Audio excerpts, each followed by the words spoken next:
Hello, and welcome to the first guest episode of season 2 of Living the Questions.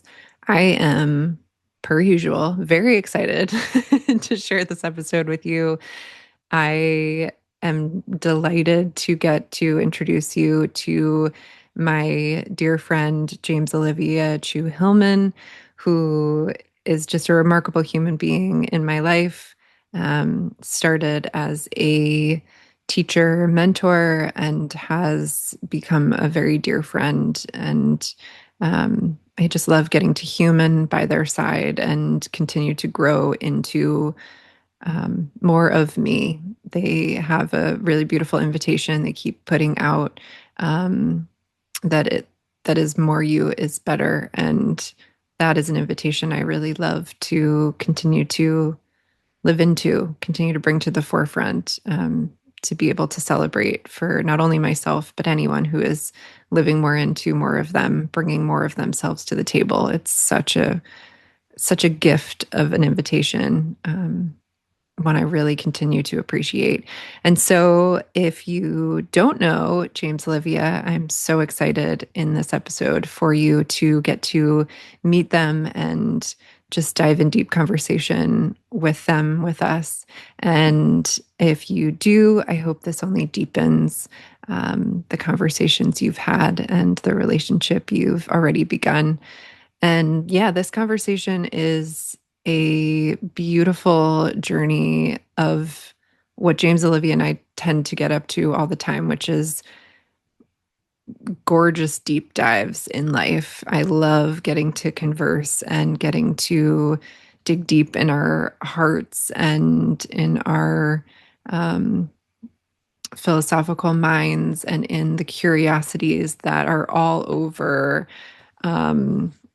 Yeah, we were talking about it somatically speaking and also intellectually. I just feel like we get up to all those pieces, wanting to dive into the deeper meanings, wanting to explore the questions in all the ways in life. And I really love getting to speak with someone so often. Our conversations are mainly getting to bounce curiosities off one another and dive deeper into them. And so sharing the questions we're living into consistently, I feel like has always been the conversations James-Olivia and I have had, and what a gift that is. And so in this one, we talk about all different sorts of things. I actually wrote a list because I just was having so much fun seeing what we got up to. We dive into responsibility, attention, regard, devotion, presence, belonging, and the need of belonging to each other, curiosity, perimenopause, capacity, gratitude, spaciousness, stewarding and contributing to our collective ecosystem, being and not being a resource, asking the questions of what do you need to thrive, and understanding communication, both inwards and outside of words. There's so much more, but that list was a really fun one to create, and I figured reading it off actually did the sweetest job of getting up to recapping what our conversation is about. And so, yeah, I hope that even hearing that invites a spark of curiosity within you of what those words even mean to you as you hear them, and perhaps what might be here in this conversation for you as you listen into it, as we dive in. So without further ado, I will bring this conversation into play. I am so deeply grateful to get to share it with you. It's such a gift every time getting to have these on my own, having these conversations with James-Olivia on my own. It's so sweet to get to have relationships in our life where we have conversations like this that are such gifts just one-on-one, and very rarely are they recorded that we get to share them with others. And so I feel like this podcast I've been getting with all of my guests so far, I've been getting to do that, and it's a real gift to my soul. So I hope you enjoy. I hope this conversation meets you where you are needing to be met, invites you to places that, that deepen and yeah, bring curiosity to the table and invite you, as James-Olivia's Instagram handle and website would offer, invite you to be an inquisitive human in this space. What does that mean to you today? I will see you on the other side of this episode. I hope you enjoy.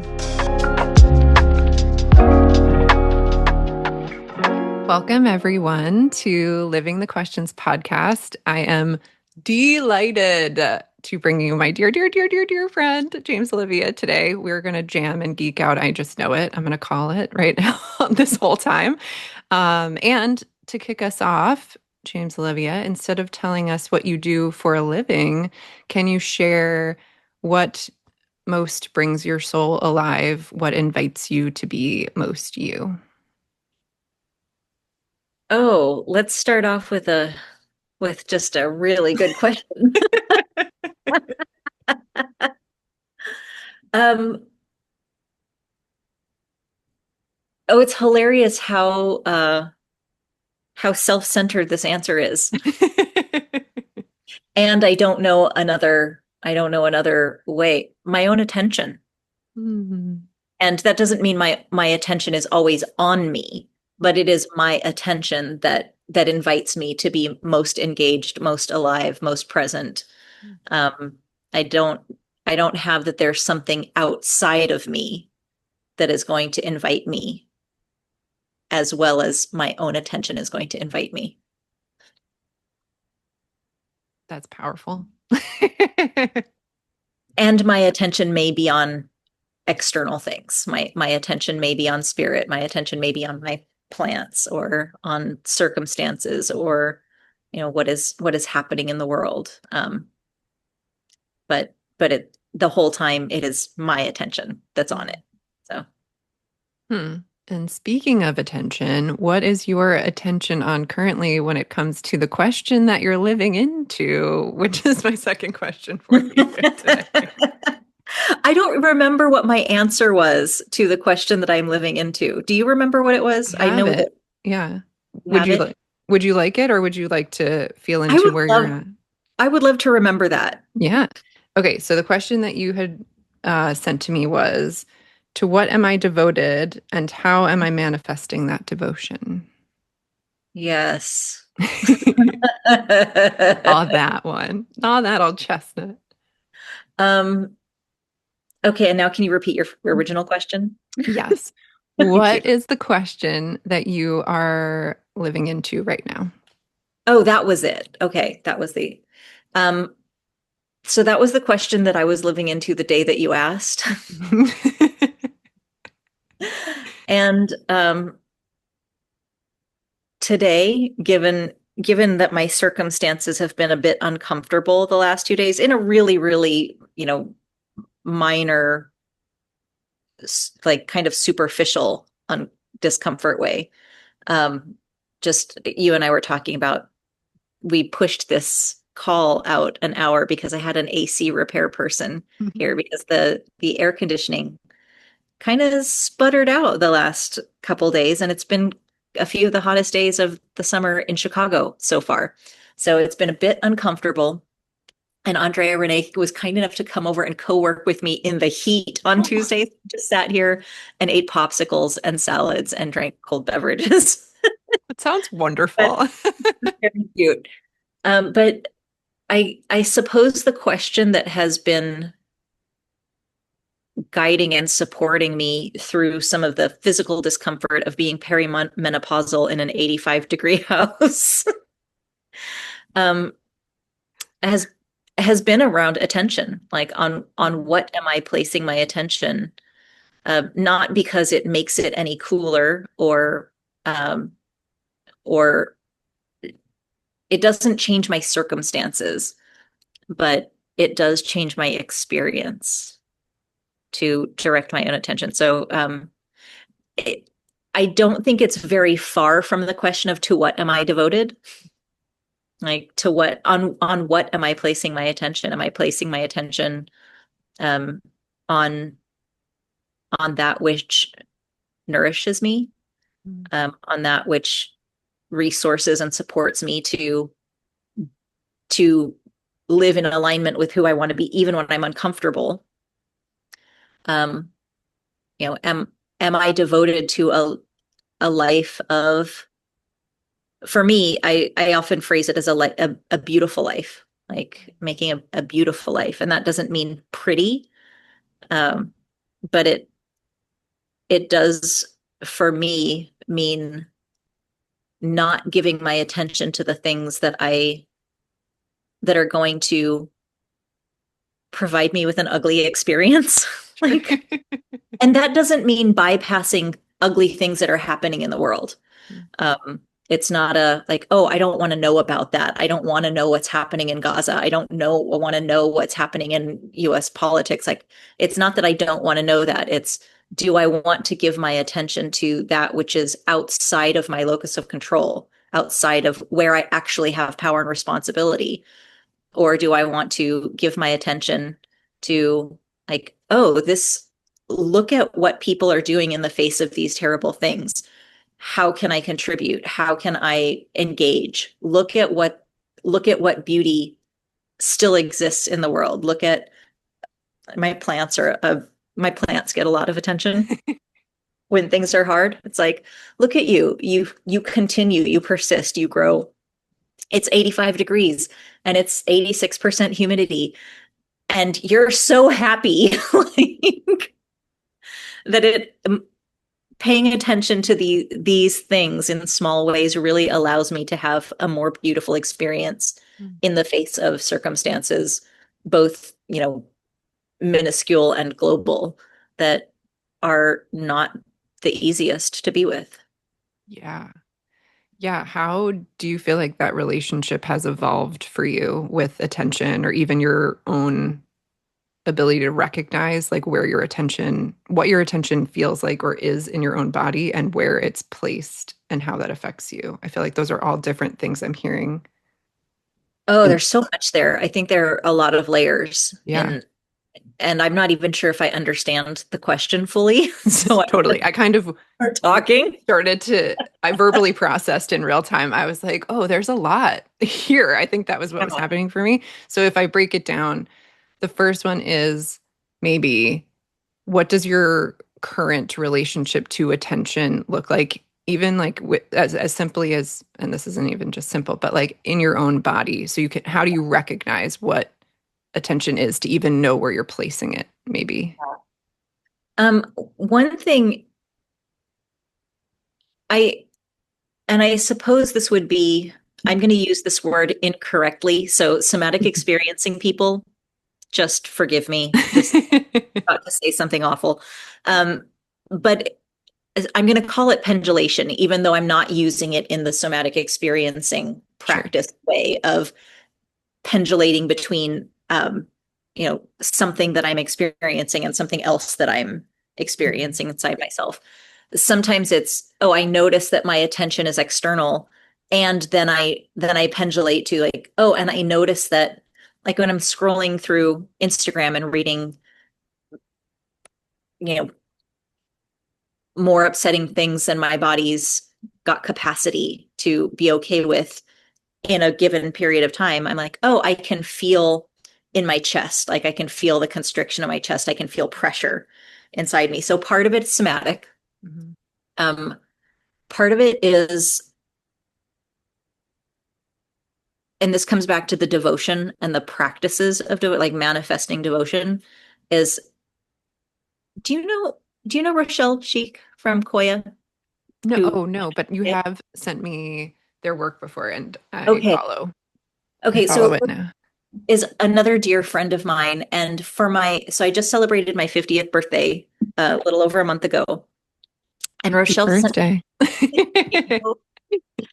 Rochelle sent me this ritual, like a box full of ritual. And she influences me so much in this way.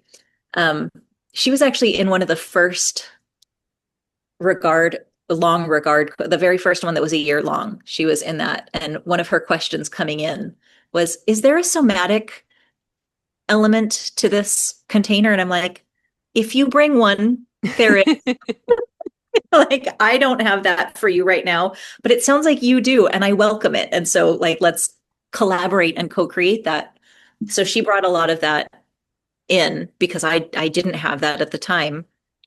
And I think partially through her influence, I've developed more and more of that. But she sent me this box that had 50 little tea light candles and Mm. this little handmade paper journal and some chocolate, of course, because chocolate, but and another like some just gorgeous things. But really the crux of it all was these 50 tea lights and this journal. And she said, write 50 things that you're grateful for, and then light all 50 candles and be with them and just sit in your own, like bathe in the light of your own gratitude What? for your 50th birthday. Like Come this on. thing. So, and I think that you know that I am not a morning person. Like I don't typically do things. Like I'll do things, but mostly I'm doing them from bed. And then I don't normally talk to people before 11 a.m. It's just, it's really, really nice for me when people are on the West Coast and they're like, are you available at 9 a.m.? I'm like, that's 11 for me. Yes, I am. But I got up at 4:30 in the morning because it's summertime and it's up north. And so our sunrise here, we're far enough east on the time zone line that we're practically East Coast time, but we're actually central. So our sunrise has been around 5:30 in the Hmm. morning. So I got up at 4:30, and the night before I had, laid out all the candles in this sort of circle. And I woke up and I wrote by candlelight, and I wanted to light all these candles in the dark and blow them out at sunrise and then go and see the lake. Hmm. And every once in a while, I will, like when I'm having a particularly challenging time and I'm just like, I'm hateful. I'll do a practice of 100 gratitudes. Like I will write 100 gratitudes, and I don't care how big or how small they are. It doesn't have to be fancy. Sometimes I'm like, I'm just so happy that Doritos exist. Like little. Same. I list, I can list a bunch of people that I'm grateful for, and before you know it, you have 100 gratitudes, and it's like, wow, that is a pretty profound practice. So, getting up and doing this as a 50 gratitudes. One of my gratitudes was like, I'm so grateful that this is not a difficult practice for me because I've had this in place for several years, and the ritual, the physical practice of lighting every single candle and being with all of this light on my floor and then saying thank you 50 times, for like one for each candle before I blew it out. Like, thank you, thank you, thank you. Like when you say thank you out loud 50 times before sunrise, something changes in you. And it has set me on a path over the last month of every morning lighting one, because these tea lights were only lit for a few minutes while I bathed in their light and then blew them all out. So I've been using them now daily, like one of them lighting it while I do my morning writing. And there is it feels like devotion in practice and devotion to gratitude and being really present in the blessing of being alive. Hmm. Not, again, not to bypass that there are things that are really painful and worth opposing in this world Mhm. fiercely, maybe even violently. Hmm. Um, and for what if Right. it's not a blessing to be here in the first place? Hmm. So I don't know if that answered your question. Oh, yeah. Well, and this is the thing. Questions are our invitation seed points, they have no, like this podcast, it's not to get to an answer, it's to find our way. And so, yes, it did in that instance, it became. And I think what I hear there too is just this reminder to not, yeah, to not forget the present, to not forget the now, to not forget our being, um to not overwhelm in the face of overwhelm and you know, unfathomability, and so many other words I can add here. And how do we still hold ourselves? How do we honor life when we're trying, when that's what we're trying to get up to? And in all of these reflections anyway, what does that actually look like in daily practice, in lived experience? How do I stand for the things I stand for embodied in my everyday life? What does that look like lived out, even in small moments? I feel like that's what I'm hearing, if I'm getting you right. You are absolutely getting me. Yeah, Yeah, 100%. that's beautiful. And just like, it's inspiring me to want, well, first of all, I'm like, I want to light all candles before sunset now. That sounds just so amazing. Like, I'm going to use the word romantic actually. And I think there's It's like, so romantic. yeah, I'm like, why don't we do romantic things for ourselves? Like, what a beautiful invitation that is to offer yourself this like really magical romantic experience. And like you said, it feels, yeah, like devotion. Sounds like a prayer too. There's so many words that I'm connecting with this to show just how it may like be a small thing in practice, but it actually can be quite profound to Yeah. experience. It has been like the daily practice of lighting a candle, lighting some incense, and just thanking the day, like greeting the day with gratitude out loud. Hmm. And I live in an apartment building where I can hear my neighbor's toilet flush. Like I'm sure like we can hear each other. So I'm sure that they can hear every day. I'm saying all this woo shit and I'm like, I greet this day with gratitude. Sometimes I'm very aware of like there may be witness that I didn't ask for. Um, but I start to understand I don't have a religious practice. I think, I was raised Southern Baptist, and that is not my path. But another sweet friend, Mark Silver, who's a Sufi teacher, he has The Heart of Business is his book and his business, and he's a business coach and also a Sufi teacher. And whenever I'm gathering in community with him, I just saw him and several other humans that we gather with once a year, and he'll excuse himself for prayers. Like he's for prayer he's praying 5 times a day and starting to do a devotional thing not tied to any religion. I'm like, oh, I understand you. It reminds me that I get to choose in part what kind of day I'm going to have and what kind of person I'm going to be in that day. I don't get to choose the circumstances very often. Like shit's happening. Stuff's happening in the world. Stuff's the AC is breaking down. Like, there's a wasp that got in the house somehow.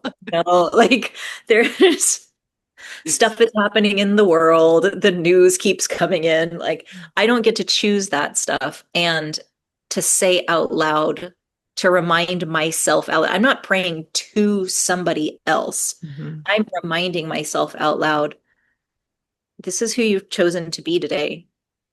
Like, get on it. Come on.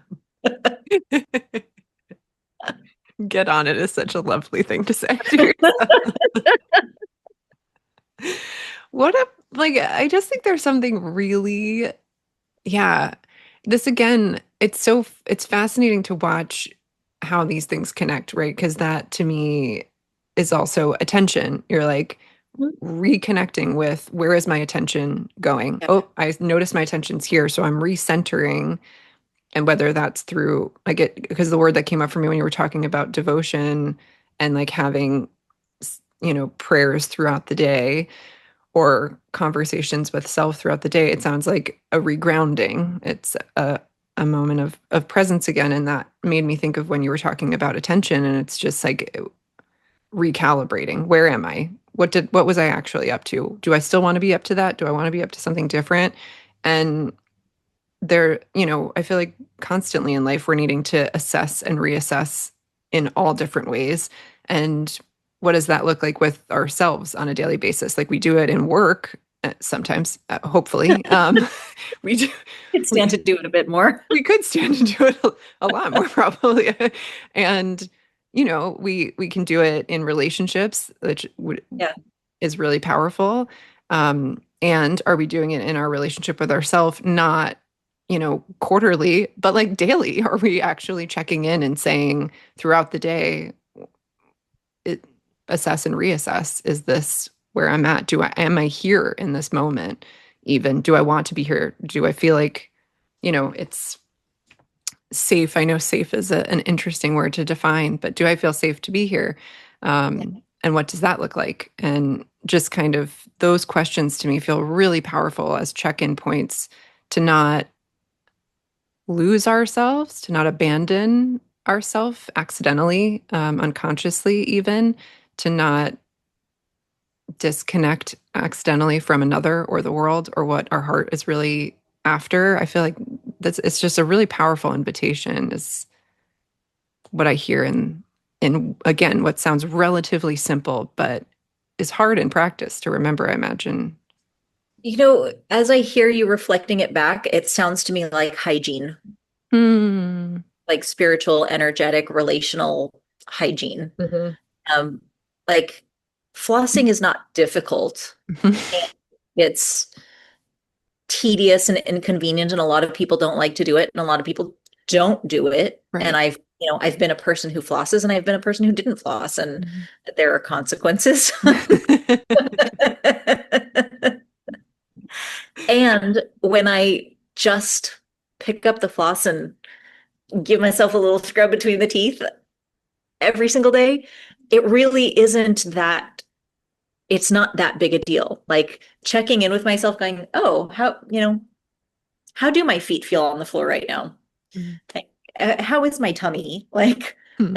oh, I don't like what's happening. How does that feel in my tummy? It's just like, okay, let me just pick up the floss real quick.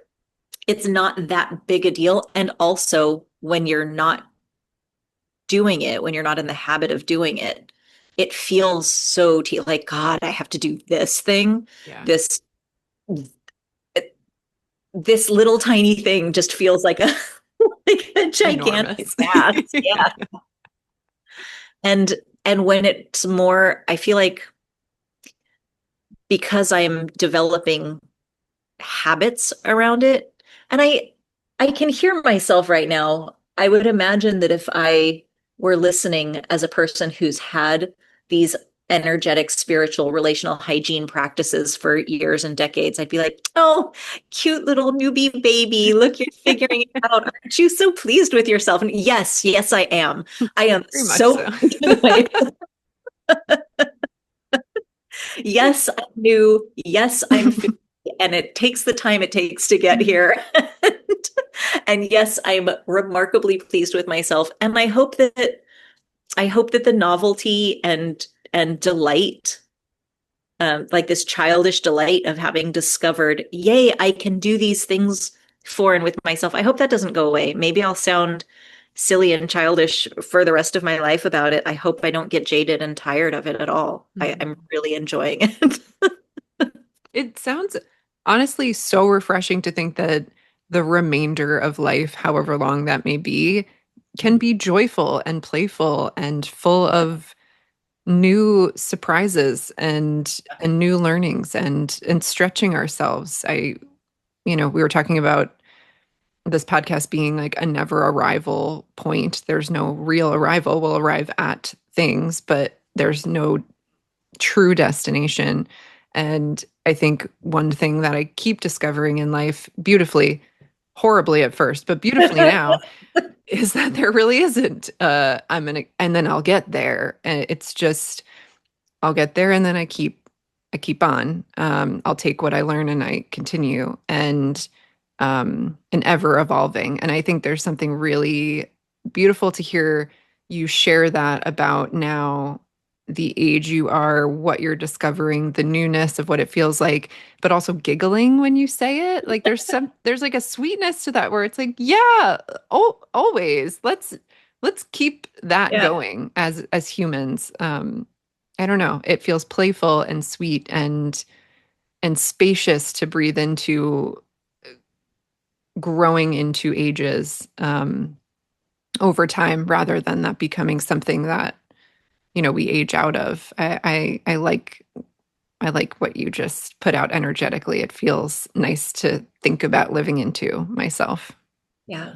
I know that every day won't be like some days it's like I don't really want to floss today. I don't really Mhm. want to say my prayers this morning. I really don't want to write today. I don't really want to pay attention to this knot in my belly. I don't want to feel these things and I don't want to do this labor of taking care of myself. And the I have enough experience to know that that's part of it too. And enough experience to know that I prefer the consequences of doing things that I don't always feel like doing. Mhm. Um, and not, I don't want to do things that aren't aligned and I'm like, no, that's not for me. And I'm going to obligate myself to it anyway. But I think that there are certain, um, some things that are like spiritual self-care, relational self-care. It's like, I know that even if I don't feel like drinking this cup of water, I will be a really, really nasty dehydrated person. Like I will be grumpy and I'll have brain fog and I'll have a headache. And like I know what happens when I'm dehydrated. And so I I may not always enjoy the activity of hydrating. Although with these electrolyte powders and things that you can add to your Good. water, like how did these explode on the scene? Thank you, whoever.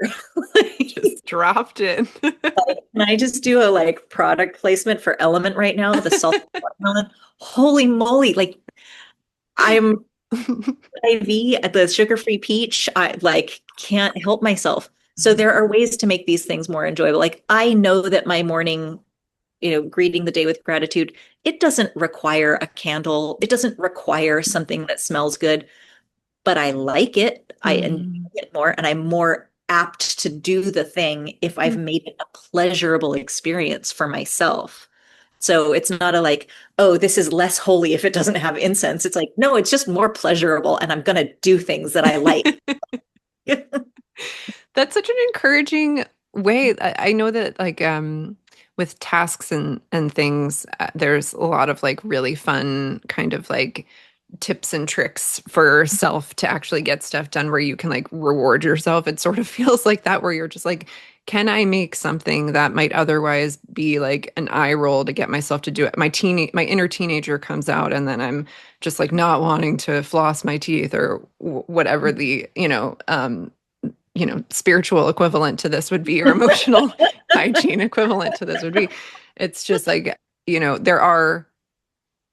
there is an eye roll piece, but then also there's there's discomfort, as we were talking about before we hopped on. There's uncomfortable pieces to this that we may not want to do, especially if it's emotional hygiene. It's like, I don't want to have that conversation. I don't want to be held accountable. That feels uncomfortable to me. I don't want to feel And this. I don't want to feel this. Yeah. And can I actually like be with the consequence of what would happen if I don't? And am I okay to live with that? Am I okay to be in that? Am I okay to know that and still not do? Or will Yeah. I enter into it and know that actually it might feel a little bit more easeful. I don't know what the pleasurable piece to that might be, getting into a nice environment with the person you have to be in a conversation with potentially. Or, I was reading something the other day that was saying something about when you walk and talk with someone, it can be actually like really helpful for certain nervous systems and brain types, and so things like that. I wonder if that's the pleasurable piece that we can add in, or the piece that helps bring a little bit of ease to the discomfort that's Yeah. inevitably going to be there. But that's what it's making me think of. Yeah. Yeah. I don't find writing I don't find the thinking and expressing part of writing to be particularly pleasurable. Mm. Let me say this more honestly. I don't feel like telling myself the truth every day is very pleasurable sometimes. That is a great sentence. Fair. And that to me is what the practice of writing for myself is. It's like, sit down and tell yourself the fucking truth Mm-hmm. every day. Just to even, it doesn't have to be some revelatory thing. It's like the other day I was changing my sheets and I hadn't written yet. And so I sat down to write and I was like, I'm just going to say it. People who do excellent hospital corners and are very pleased with themselves aren't better people than me. Like you can be a perfectly fine human being without ever doing an adequate hospital corner on your bed. Some of the worst people I know do excellent hospital corners. Post for the day. And so I'm like, okay, so you can tell yourself the truth and it can be funny. It doesn't have to be some big hairy deal. Mm-hmm. Or it might be like, oh, I can no longer sustain myself in this business anymore because I will implode if I keep doing this work that's not aligned. Something like that. So it might be, truths that I don't want to tell myself.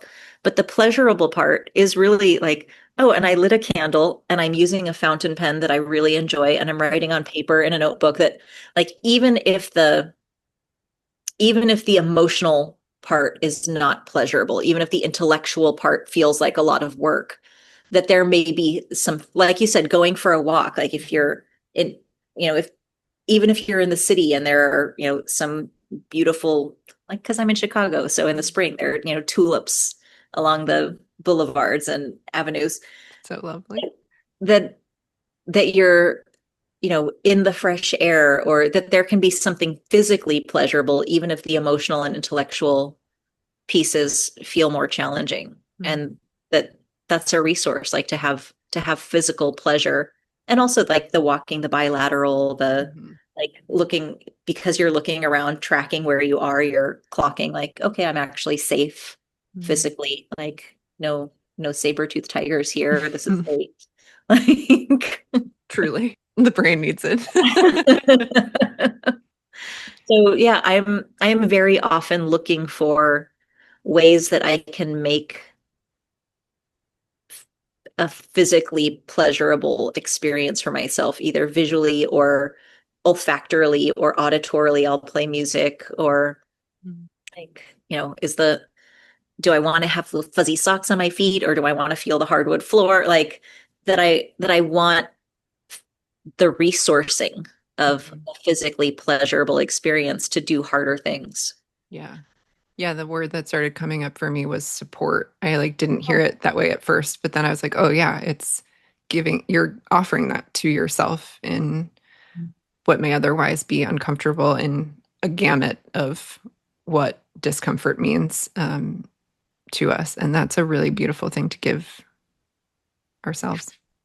Oh, okay. You didn't ask this, but I have another thing that's coming up if you want to Yes, hear it. please. All about the questions. Come here. Tell us. So there is in that question of devotion, for me, a thing that comes up around devotion is consistency. That like if I am inconsistent, how devoted am I really? And I don't have any accusations for other people that if they're inconsistent, they're not devoted to the, like, I don't I don't care Mm. what people are up to with that. And for me, part of part of how my devotion manifests is consistency. Like part of how I manifest my devotion to the people that I love is it might not be frequency with everybody, Mhm. but there is some consistency with which I am reaching out. Like Ben and I text every morning and every night, like good morning, good night, and touch each other throughout the day, long distance through FaceTime. Um, that there's that in devotion for me, at least, there is an element of consistency. And so the practice of writing every day, the practice of greeting the day, what I'm because I have not been terribly consistent with the intentional greeting of the day until very recently. So like within, it's a new habit within the last month. Mm. I'm doing this thing consistently where I'm standing and I'm facing each direction and greeting each direction, greeting the day. Note with consistency, I get to notice and track how I am different from day to day. How do I today I was not particularly attentive. I was speaking the words, like, or did I miss it completely? Or did I, was I all raring to go? And I was very, very grateful in my like, but with consistency, I think there's an opportunity to get to know myself Mm. better, not just like, oh, who are you? It's where am I right now?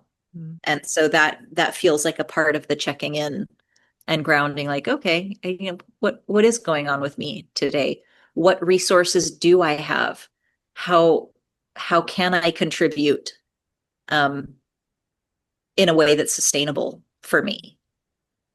So Ooh, yeah, it feels like you've brought in the element of curiosity about mm, yourself as well. Like there's this, this like observation piece, but then in the end I heard like, the questions. yeah, I heard curiosity, which is really sweet. And it was reminding me actually of a, a beautiful human and poet who just passed, Andrew Gibson, who had said this about other people in your life, but I hear it to yourself, which is the remaining curious, like as if you don't know the the people in your life every day, like remain curious about them. And I'm not using the exact words.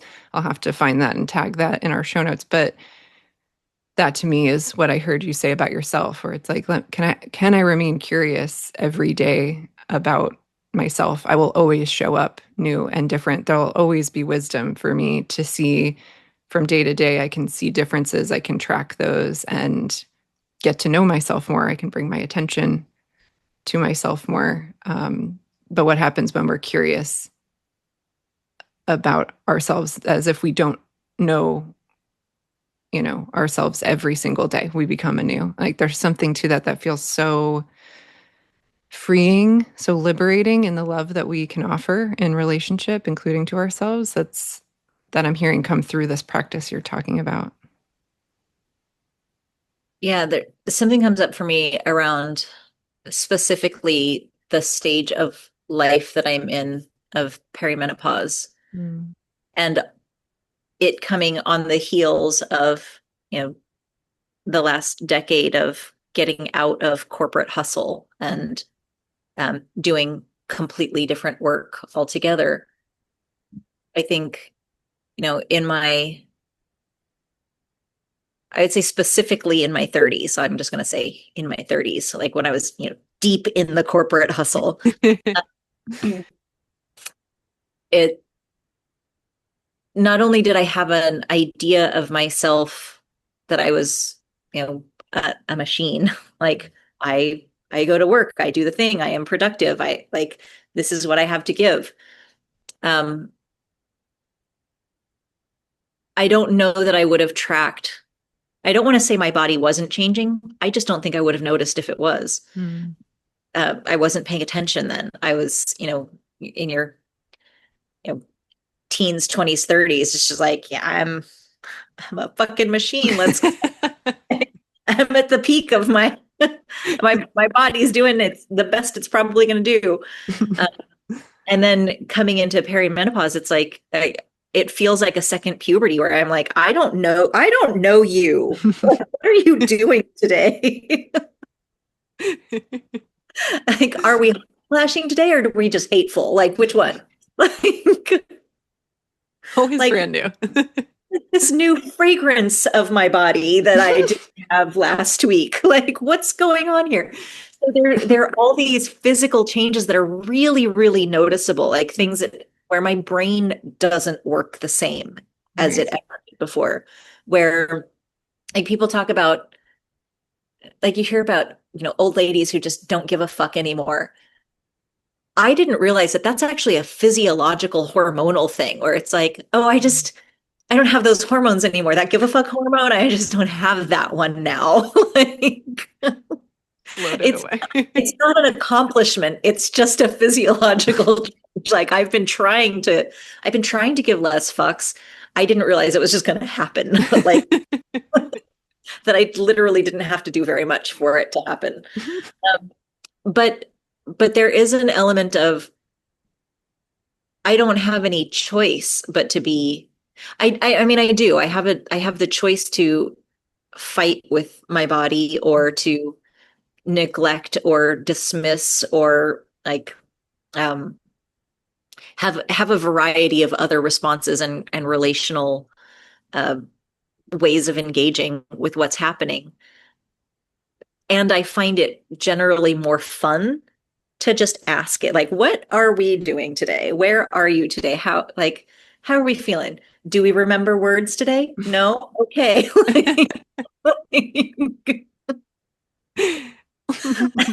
like, like it's kind of a surprise every day. And it may not be like that. Like I'm I don't know. Eventually, maybe things will level out and I'll know what to expect from day to day in a different way. Right now, I don't. And I tend to opt for the more fun option. Like it's more fun to be curious and not always delighted, but at least have a little chuckle. Like, oh, Yeah. okay, that's it. That's what's happening. But it's way more fun for me than it is to be distraught or have a fight with it. And I like fun. I'd rather have more fun. So Yeah. that's You're making it more pleasurable. Again, this is full circle. It feels too like I think something that's coming up here that is a total through line is this piece of like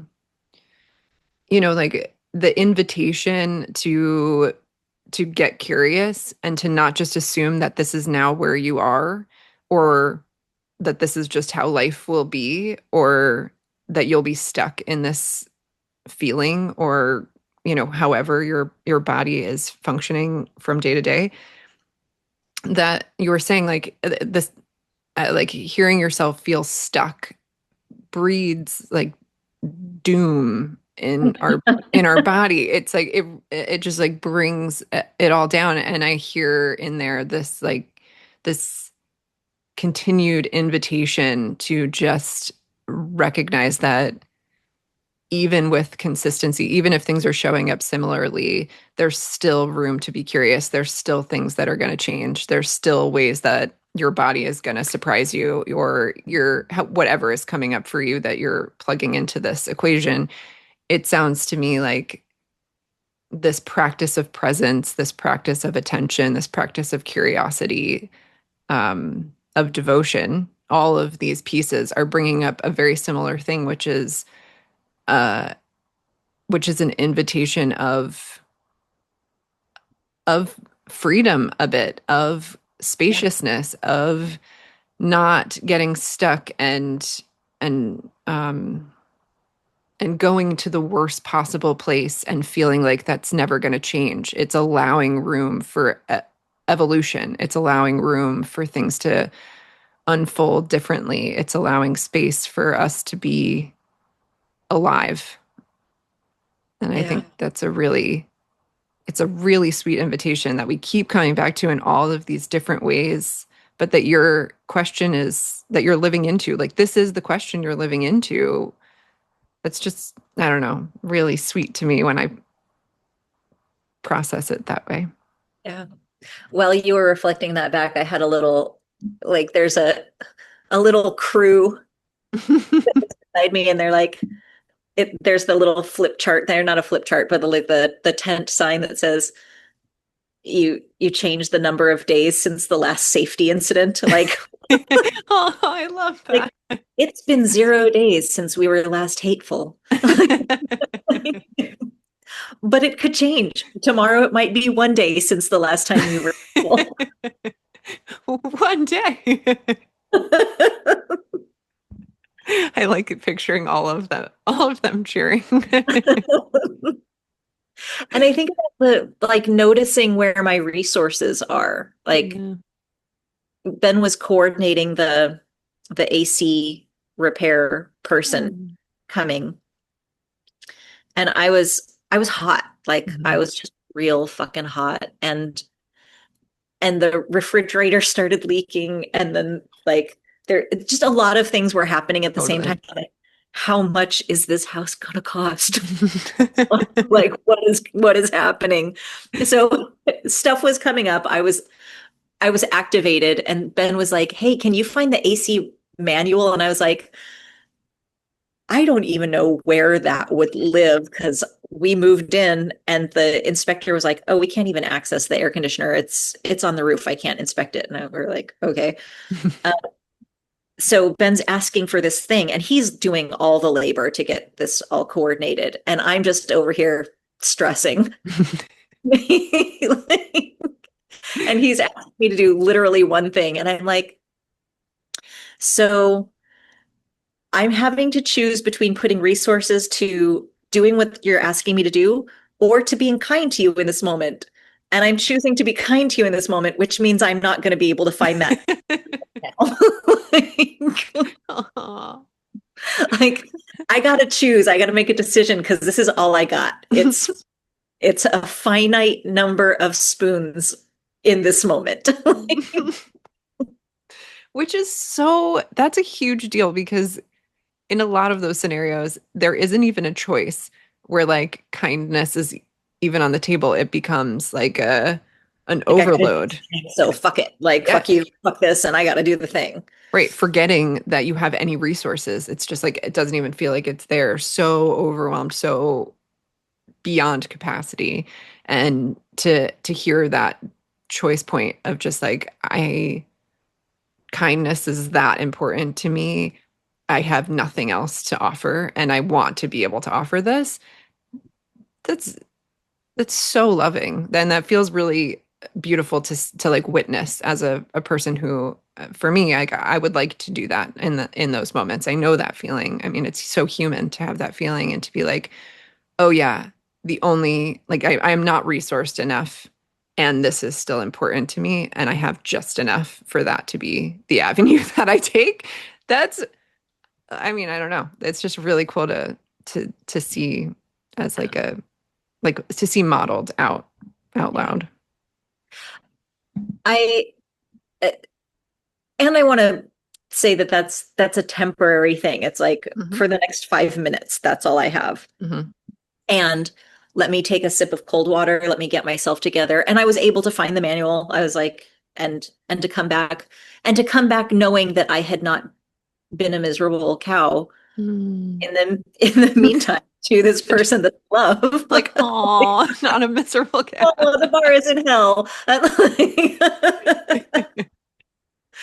But had I not started that day with saying out loud, may I may I walk in kinship, may I remember that I am not alone, may I greet all beings that I encounter today with gratitude, so that in my body, having said with my mouth out loud, I have gratitude for all these beings, including Ben, like to have gratitude for him doing all the work that he was doing to make Mhm. my life more comfortable. Yeah. To like, he's sitting in New York.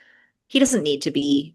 on the phone with our management company of our building. Like, I didn't do any of this work. He could have been like, yeah, you chose to live there. Knock yourself out, get it fixed. And so for me to take that for granted and not give grateful attention to a person who cares for me and is using their energy and their resources on my behalf. It's like, I could be real grouchy. I notice where entitlement and shittiness rise up in me all the time. It's like, why am I uncomfortable? What are you doing about it? And so just these devotional practices aren't, hey, I want to be a better person, so I'm going to do that. It's not like I don't know what being a better person means. I don't have that it's going to make me a better person, but it is going to remind me, like these practices remind me, like, what is important to you, and my relationship with the people that I love and who love me are really important to me. And I want to treat them with the respect and the care that, like that is a form of devotion to treat my people with, to treat people generally with regard, to really acknowledge and cherish that there are people who are giving to me in ways that they don't have to. We don't have to do these things for each other, and we choose to, and it's so beautiful. And I don't want to just dismiss that by having a mood. Sure.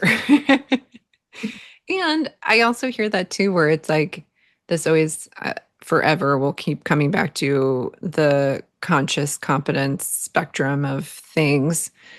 And in that, it's like, oh, if my first response wasn't kindness and I have the devotion to regard, can I come back to that?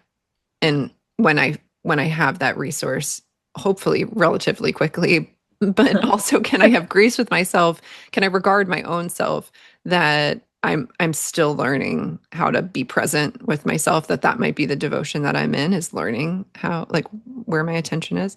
And in that moment, your attention might be on my stress. And so that's all you can see. And that's where you're coming from. And also the beauty of what you modeled, I love it so much, because in it you get to hear too, when you do go after that kindness, that regard, what you're devoted to there, and lovingly you have asked to be met and resourced in ways that you need, and then we're able to offer that kindness piece.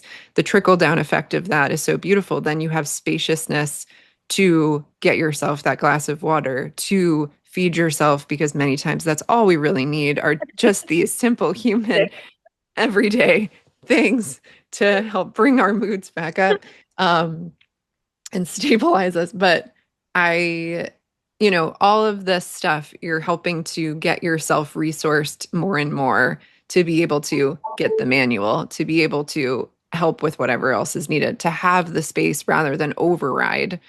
And I think a lot of times we don't know how to ask for that. And so that's when we are here. That's when we are coming from just that stress point and overwhelm and overload and just push stuff away or. There's the word perspective is coming up for me. The perspective of there are things that require urgency. There are things that require us to, like, get on it. Like, let's go. There are things happening in the world that require our urgency, that are truly life and death, that where people are dying, people are suffering, and that requires an urgency of us. And I love that the people around me, and you're one of them, who influences me in this way. And my friend, love of my life, Amanda, is one of them, and Rochelle is one of them, who remind me to slow down. Like it's not only that uh, that space is nice. Mm. We we require the spaciousness to have the perspective to even see which things are actually urgent and which things are, girl, eat a sandwich. Slow down and eat a sandwich. Because there's somebody else over here who is starving, and that's going to require some urgency. That's going to require me to maybe not think so much about kindness to the person right in front of me while I get on the activity of changing things in the world that need to be changed in order for people to be okay, to even survive. Mhm. Um, that, like, yes, the AC repair person is coming, and yes, it would be helpful to have a manual. And is this an urgent requirement? Probably not. And if I take the space and have some perspective on some things, just they're very important and they're just not that urgent. Mhm. Yeah.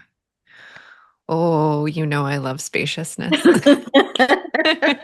Do your love of spaciousness changes my perspective and Mm.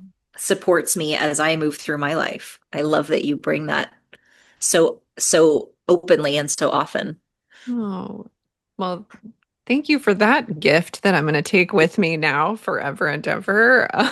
Um, I mean, truly, it was it was really beautiful to be in your space to discover the through line of spaciousness in my life, the word spaciousness, the word space, space creation, all of these things that were so obvious once I got there because I was just living them, but putting Uh-huh. words to them when you're like, oh, I like to feel seen, to feel known by your own self is a really special feeling where you're just like, yes, that's it. And so you, thank you for creating space for me to lean into spaciousness, to lean into the power of that, what that means to me, how important it is, how I want to live into it, how it connects with regard for humans in this world and myself included as humans in this world, which is still a lovely learning lesson I have in my life. And is so much of what these conversations get up to, which is really cool to see. I yeah, I think spaciousness is such a gift to give ourselves, and that perspective is so profound. It's really important to know what is dire and what isn't, what feels dire and what is truly, and where we are at different times. And also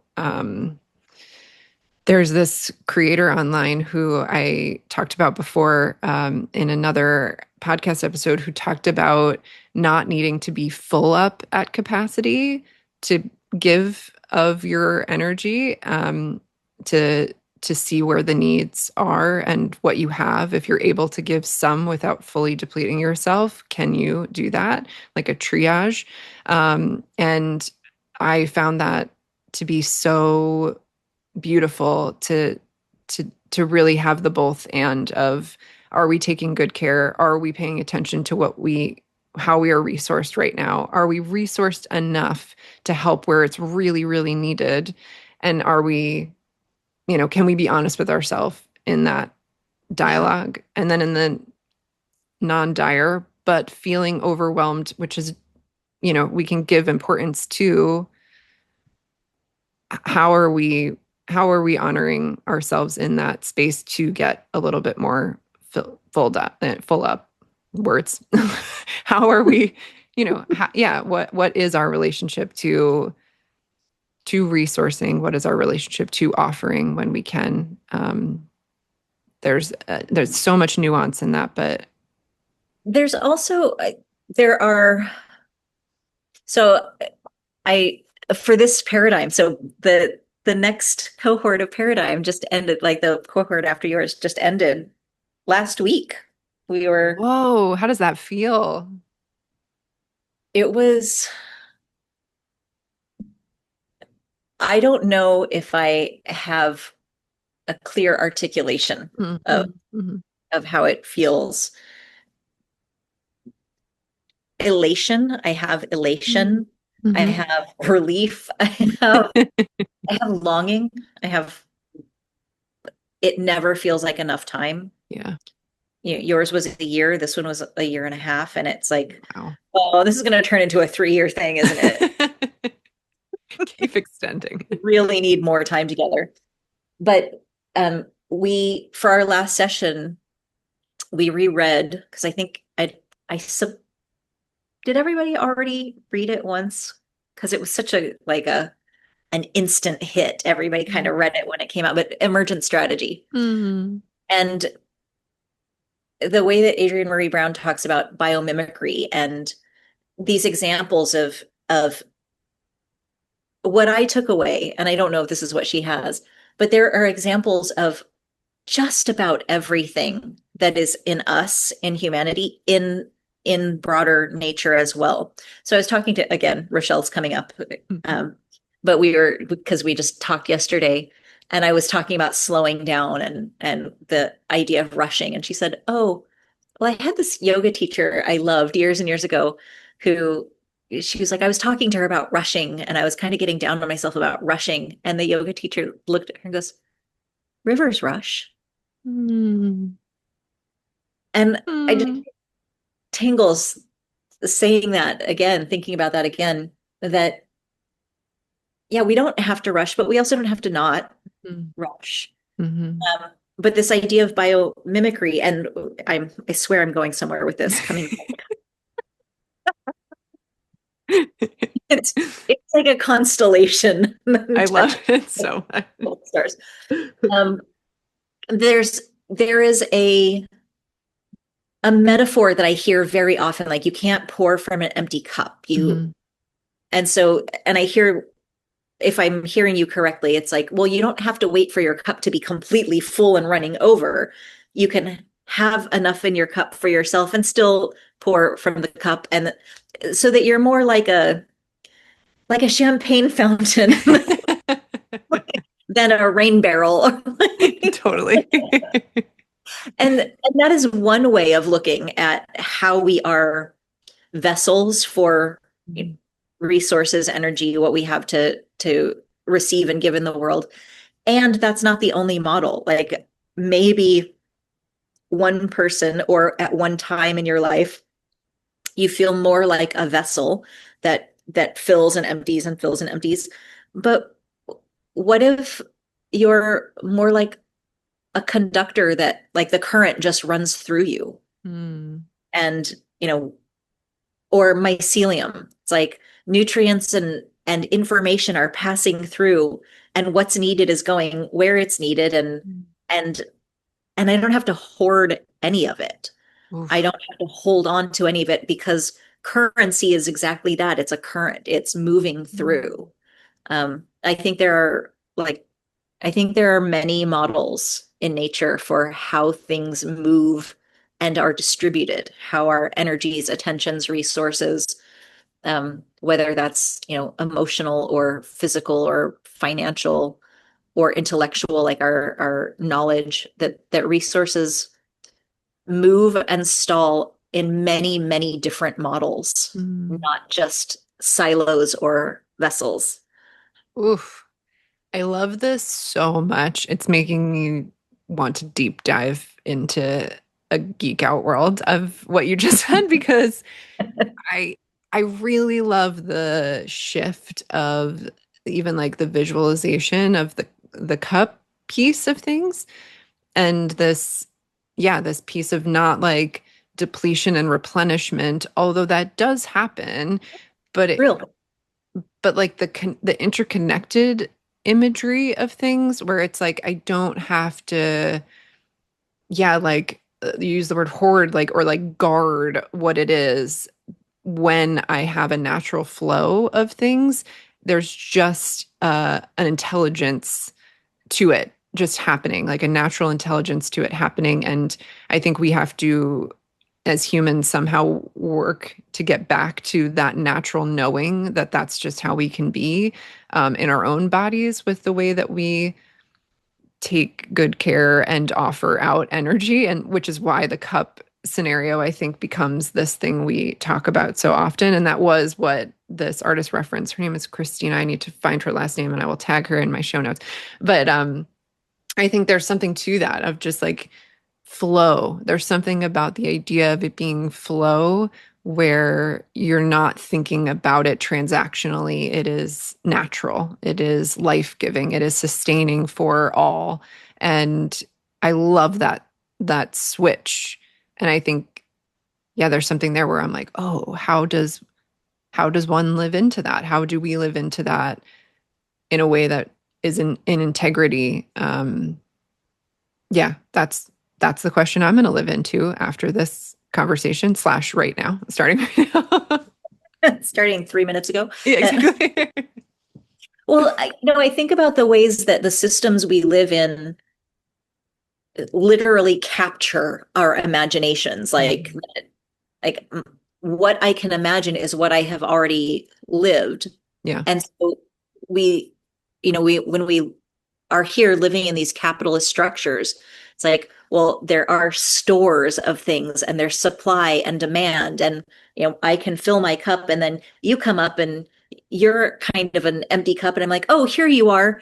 And I'm waiting for the transaction Mm. versus, uh, a system that is not based in transaction may Yeah. have completely different yet unimagined models for us. Oof. And transaction is happening all the time in nature too. Like Totally. we are breathing, and that is a transaction. Mhm. Like I inhale, my body takes in the oxygen, it releases the carbon dioxide and whatever other things that my body doesn't need anymore. And I release that back out, and my plants are all around me picking up the CO2 and giving me oxygen. Like there is transaction happening. So I don't want to knock that as though Right. oh, transaction is bad. And we have more than that Mm. available. We Mhm. have we have models that we have not imagined yet, Mm. and available. I think if we're observant of the natural world, which is literally everything, Which is us too. which is us and which is all the beings and all the materials and all of Yeah. the systems that are happening all around us that aren't human centric, Mhm. um, that we can look to and go, oh my goodness, I could not have even imagined this. Thank you for Mm. showing me what I couldn't Yeah. have. Yeah. I think that part is really powerful because, like you said, transaction isn't inherently negative, and we can take it to a place where it is not the greatest, is how I'll put that. And to that end, can we see it modeled in nature in a different way to reimagine it, to be able to not deplete one another and ourselves, and find a better, yeah, find better ways to coexist, find better ways to be alive beings, all connected in the world. Because I do think as humans, it is likely harder to find that connection to just letting things flow because we're also interacting with other human beings who are making decisions all the time that may deplete. And then, how do we do that in integrity? How do we honor the flow that we're trying to live into, with integrity? That's a big question. Yeah, how are we responsible for ourselves and how we're impacted and how we want to live that out? Whoo! And responsible to each other at the Hmm. same time. Because that it seems this is a very basic question, and I think I probably didn't even think of it when you posed, what question are you living into? And I think one that I have been living into for as long as I've been aware that it could be a question that I could live into is the the question of how exactly what you're asking. Um, how can I be a responsible steward of my own life, my own energy, my own experience, and also hold regard and acknowledge it's not all about me. I'm not the only one. I am in an ecosystem. I am walking among many, many beings, some of them human, but really a small minority Mhm. of all the beings that I'm surrounded with are actually human beings. Um, to not just solely focus on myself, but to steward the ecosystem so that everyone, everything can thrive if possible. Um, and not at the expense of my own integrity. And I don't mean integrity as in like my character. I mean me getting to be a whole being, um, having the full spectrum of a being's experience that's available. That is the most massive and beautiful question. That's it though, right? Like, I mean, for me, I resonate with that question. I find there to be I find that to be a consistent question for me to come back to. And I think that similar to how we began this conversation, it is a regular check-in kind of question to live into of presence, of attention. Um, yeah, I'm curious if that I'm curious how it comes up for you as you live into it. Well, I think about my plants a lot because they're maybe my most consistent relationship Mhm. every day as I wake up with them and I go to sleep with them. And I talk to them and I ask them questions, Mm. and they don't communicate with words. Some Mhm. people actually have um, relationships with beings in the natural world where they like the beings talk to them in words. I'm so jealous. I really like I want that. And maybe that will be available to me. Maybe I have not learned how to listen. Um, but I find that I am having to learn to speak their language because they're not speaking mine. A whole new practice. But they tell me things, like they tell me things with how they move, like plants move. They Mhm. move a lot more than we think they do. Yeah. It's so wild. Dennis started calling me poison ivy. He's like, I look at your house. I'm like, that comes with other implications. And I pick up that role. Here for that. But like, I got this jade plant on my birthday and Mm. it had been overwatered and I didn't attend to that. It's not in the correct soil.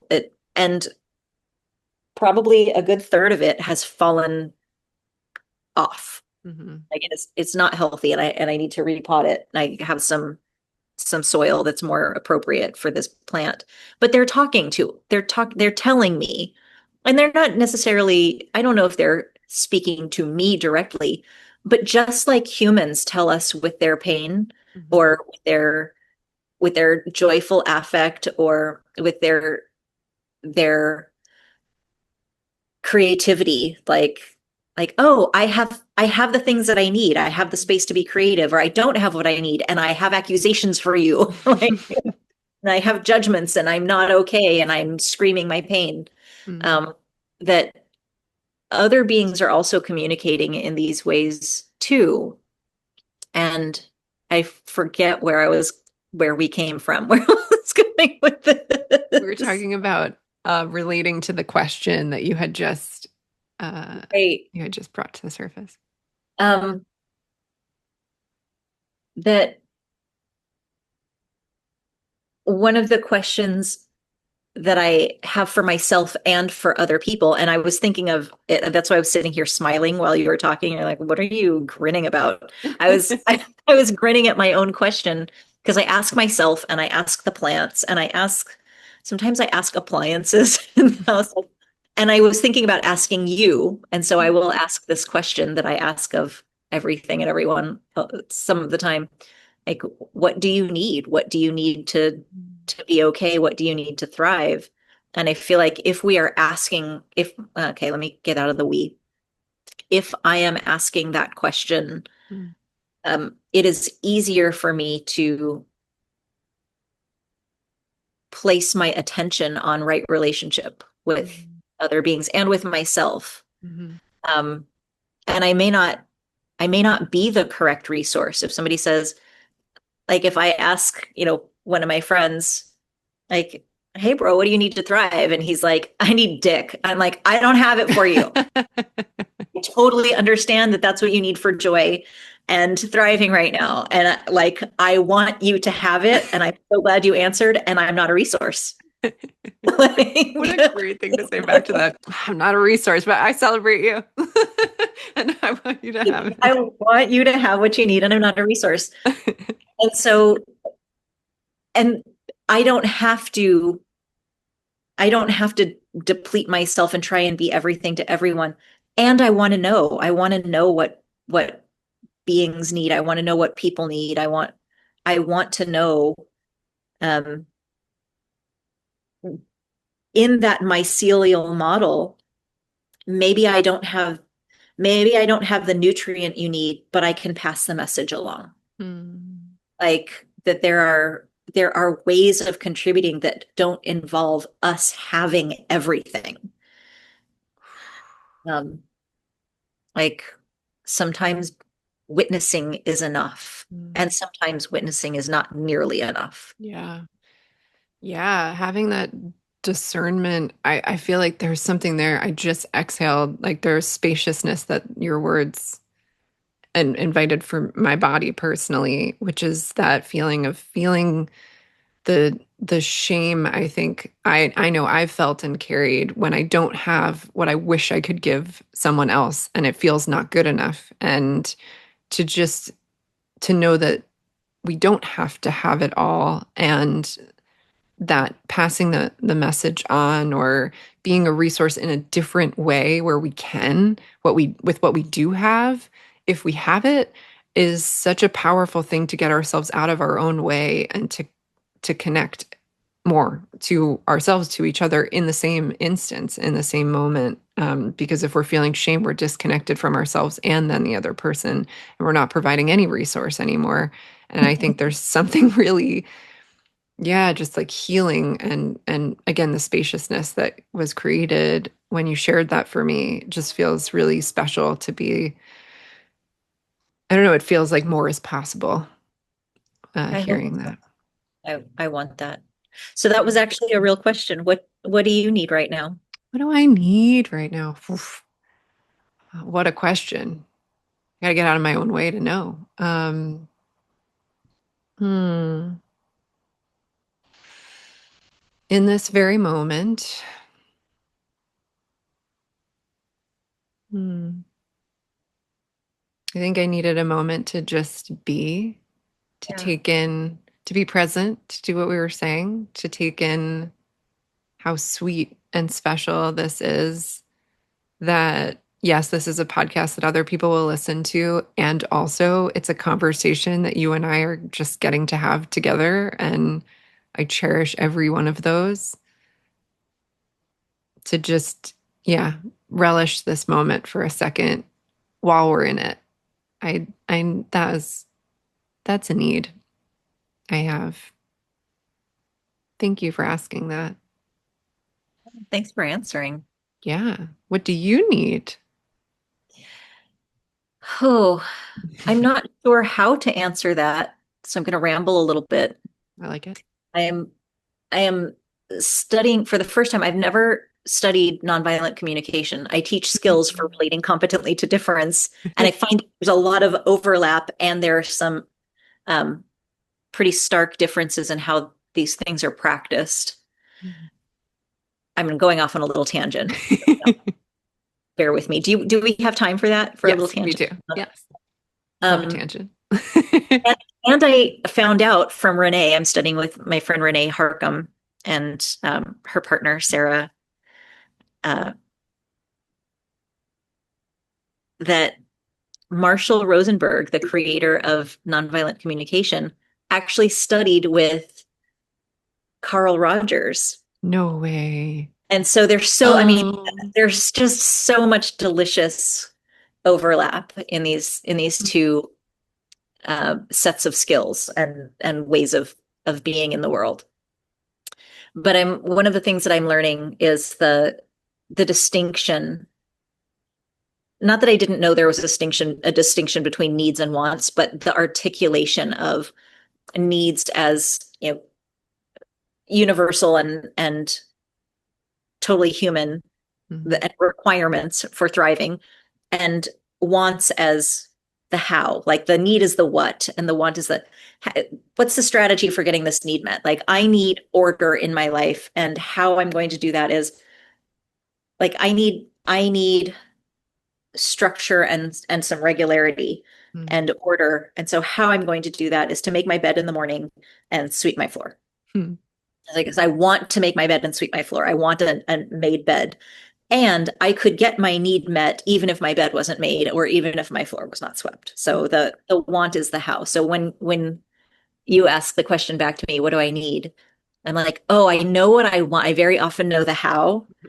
And identifying the need underneath is a little harder for me to articulate. And I think that will get easier as I learn more with Renee.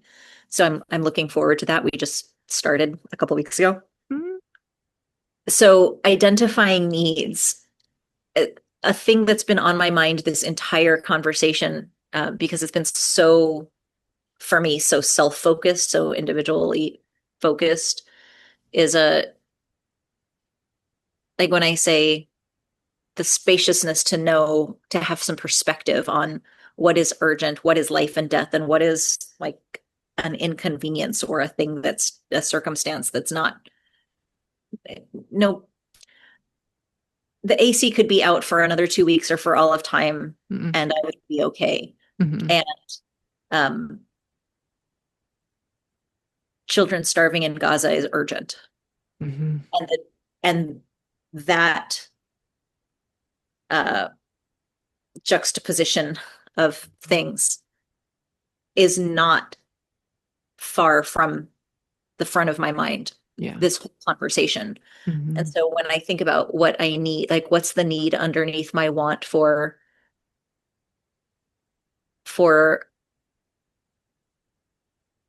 Gaza to be free, Mhm. um, is perhaps my recognition that we are all connected to each other. Mhm. And I suppose one of my needs in speaking this out loud is just a need to, um, oh, I might cry right now. Mhm. But I guess my need to acknowledge our belonging to one another. Like a need for belonging is a basic human need, and we do belong to each other. And I think if we don't speak it, that our ability to meet that need of like the reassurance and the reflection of our belonging to each other will go unmet, as Mhm. it is going unmet right now. And that's not okay. Yeah. So I love you. I love you too. Mhm. Thank you for bringing your heart, not even just to the table of this conversation, but to this world, because I believe it reminds the people around you, the people you touch, the people who you don't even know you touch through people that you touch, that belonging is essential and important and necessary. Like we need uh, essential and necessary are the same thing. And I say it twice because it's that important. And I just, your heart matters and what your heart beats for matters. And that reminder is everything. Um, I'm so grateful for it. I'm so grateful to feel it in my heart too, and to hope that I bring that out as well. And thank you for voicing that need so deeply and so vulnerably and so grounded. It's needed to be said out loud. There are a lot of unsaid things that need to be said out loud, and Yeah. this just is one of the louder ones inside me right in this moment. Mm-hmm. Yeah. Yeah. I'm so Thank grateful you. for you. I'm so grateful for you. I want to have conversations with you all the time for all the time. We will. We will continue. Yeah. Before we close, um, and I'm just holding such tender space because this actually feels like that's the note to take from here. I invite it. Anyone can take what they take. And that feels like, yeah, that feels like a beautiful note from where our conversation has gone. And I want to invite where people can continue to connect with you, where people can continue to live into questions by your side and through your work and through your heart. And um, yeah, where can people find you? Um, my most active place in public is on the internet. On Instagram, I'm at inquisitive_human. Somebody got inquisitive human before I did, and they're not active with it. And I'm like, who are you? It's many years now. I still long. Um, One day. so inquisitive_human. Um, and then my website is inquisitivehuman.com. There's no underscore in there. It's just inquisitivehuman.com. And you can send me notes from either place if you're wanting to make direct contact. I answer almost everything. I'm not making promises, just blanket promises. I don't know if someone sends something that I'm like, I'm not really going to answer that. So I answer almost everything, and I love to hear just who you are, what matters to you. Sometimes it takes me a few months, but that doesn't mean that I'm not reading and listening. So Thank you for inviting that space. I was also thinking too, my little nerdiness is that the underscore is a little bit of spaciousness in your Instagram. your sensitiveness and the humanity. Right? Leave it to me, a triple Sagittarius, to bring in the silver lining. No big deal. That's just how I do things.